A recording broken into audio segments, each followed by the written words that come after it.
ఈ fish curry, chicken curry లాంటివి చేయాలన్నా పెద్ద బాధ అనిపించిందండి. ఎందుకంటే అవి ఆల్రెడీ షాప్‌లోనే చచ్చిపోయి ఇంటికొస్తాయి గదా!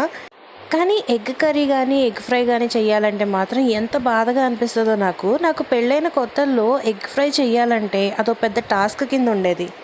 ఆనియన్స్ అవి వేపేసుకొని, ఉప్పు, కారం ఏసేసి అంతా రెడీ అన్నప్పుడు మా వేణుని కేకేసి, "వేణు ఇందులో ఎగ్స్ పగలగొట్టేయి" అని వేణు చేత ఎగ్స్ కొట్టేసి వేపిచ్చేదాన్ని కర్రీలో. నా ఫీలింగ్ ఏంటంటే, పాపం కోడి పిల్లల కోసం గుడ్లు పెట్టుకుంటే దాన్ని నేను పగలగొట్టేస్తున్నానా కర్రీ కోసం అనే ఒక ఫీలింగ్ ఉండేది. పెళ్ళైన ఇన్నాళ్ళకి కోడి గుడ్డుని పగలగొట్టడానికి ధైర్యం అయితే వచ్చింది, కానీ మనసులో ఆ బాధ మాత్రం పోవట్లేదండి. కానీ ఏం చేద్దాం, ఫ్యామిలీ కోసం కొన్ని కొన్ని తప్పవు కదా.